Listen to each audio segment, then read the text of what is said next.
Sanibonani ninjani, welcome back to our YouTube channel. Please make sure ukuthi uyapressa like ucofoze nje komahala zingane zawethu. Sicela ukuthi nikwazi futhi niphinde nibuka ama-advert noma ubuke nje eyodwa advert ngisho ngayishiya computer idlala mosemsebenzini. Siyacela please, that's the only way you could actually support the channel to grow and to bring more stories. Today we're speaking about Kelvin Mathibedi. Angimazi loba no Mathibedi no Mathibeli, but ngikwazi usakayena umuntu. So the case between yena noMkhwanazi lisasenkantolo iqala. Sizokhumbula ukuthi uhambe waya kwe-rant, wavele waranta lapha ku social media, waqonqala kuMkhwanazi wathi uyahlaselwa, uMkhwanazi uyingcelebane, hey usetshenziswa abantu, hey bla bla bla, yena usomabhizinisi. Wamuchapha uMkhwanazi. uMkhwanazi wathi okay sharp, I don't know what you're talking about. This was after office yakhe uKelvin Mathibedi was raided. Wathi uMkhwanazi yazini, if ukuthi uthi kanjalo ke ngincelebane yabantu, ngiyasetshenziswa nginabantu engibasabayo, ngiyakuhlasela, angikwazi ukukhuluma ngani, therefore asihlanganeke enkantolo uprove lokho. If ungakwazi ukuprove ngizocela ukuthi lento uyibhalile uyidilise. Ngempela ke bamba baya enkantolo, wathi uKelvin lalela lana webaba mina nginemali zami, ayihlangane enkantolo. Nangempela ke hayi bahlangana ke enkantolo. Inkantolo ke yaseke imcela ke uKelvin lamgojela ke icala kuKelvin Mathibedi, base bethi ke he is supposed to delete everything that he has written about uMkhwanazi ngoba akanayi proof lezinto ayishokota izinto esukela kuyena.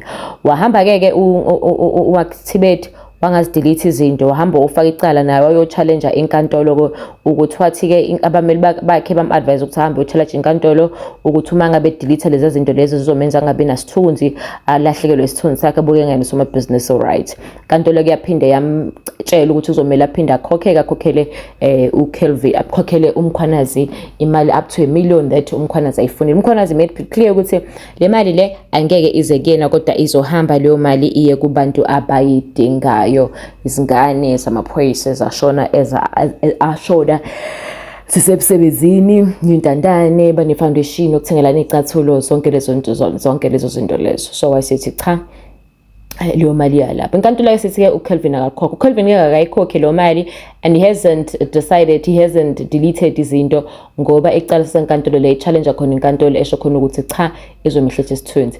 Hayi ke sekusanjalo ke just yesterday say ama-province wonke awu-4, the company yakhe now has been fully raided because kunecala ekuthiwa lingeniswe kuphi lapha ya eGoli lifakwa omunye usomabhizinisi, kukhalwa ngenkohlakalo kuthiwa kunamathenda uKelvin awathole ngobuqhophololo, nawathole ngokungemthetho, nawathole ngokuba ngofraud. Uthengazeleleke impela ke nje bathi ke sizokuhlasela once at the same time. Nangempela ke bafika ke baya bathe bevumbulula eKZN, bevumbulula abanye Limpopo, bathi bevumbulula eLimpopo, bevumbulula eGoli, bathi bevumbulula eGoli, bevumbulula kophi futhi. Yeah, it was KZN, Limpopo, Johannesburg and Eastern Cape, right? And Free State, yeah, and Free State.